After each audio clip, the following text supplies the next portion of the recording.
Hey friends, this is Michael Brown, your voice of moral, cultural, and spiritual revolution. Now I hope you understand better why we've been talking about the things we've been talking about for so many years, why we talk about spiritual, moral, cultural revolution, why we've talked about gay activist issues, why we've said that gay activism was the principal threat to freedom of religion, speech, and conscience in America, now unfolding in a very ugly and negative way for the nation, a day that will live in infamy. But it's not the last day. It's not the end of the story. I will not be taking phone calls.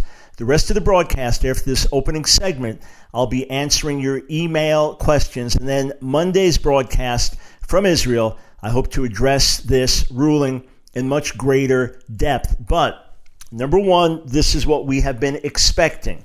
We have been expecting a 5-4 ruling. Even for several years now, we knew everything was going in this direction. And it went exactly as expected with Justice Kennedy casting the deciding vote. You knew which way the other 4 justices on each side were going to go. No surprise. Friends, Roe v. Wade happened in 1973, and people thought that was the last word on abortion. That was it. That's the last word on abortion. Well, in point of fact, it's been anything but the last word on abortion. Tragic beyond words. 55 million babies killed in the womb. Tragic beyond words. And yet, the pro-life movement today is stronger than it was then. So this was a test for the Supreme Court, and the Supreme Court failed the test. This was a test for the Supreme Court. The Supreme Court failed. Now it's a test for the church to see how the church will respond. As Mike Huckabee said, this is not the supreme being. The Supreme Court does not have the right to define marriage in a new way. The Supreme Court cannot find this as a constitutional right to redefine marriage. And if you can redefine it for 2 men or 2 women, you can redefine it for any group who feels discriminated against because their, quote, marriage is not recognized. Please tell me how this same logic cannot ultimately be used regarding polygamy for Mormons that practice it, and certainly for Muslims that practice it. We don't want to be Islamophobes, do we? Show me how it's not going to be discriminatory for other relationships as well. So what do? Well, number one, we preach Jesus the way we always have.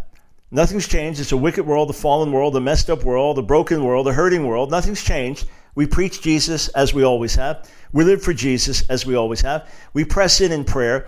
We reach out to everyone the same way, but we refuse to redefine marriage. Friends, something you could do right now, go to Amazon and pre-order Outlasting the Gay Revolution. We knew this was coming. My book comes out in September, all right? In fact, the worst news now and all this stuff happening now, it just underscores why I wrote the book, Outlasting the Gay Revolution, where homosexual activism is really going and how to turn the tide. If Jesus doesn't come first, this is a multi-generational battle. And the first principle in my book is never compromise your convictions. So what? You lose a job. So what? You go to jail. That's nothing compared to what people have lost for the faith. And gay activists, what do they suffer to get where they've got? They're an example to us to persevere. All right? Let them tell us to persevere and not throw in the towel. But another principle in the book, refuse to redefine marriage. So the Supreme Court's made its ruling. We don't recognize it. It's that simple.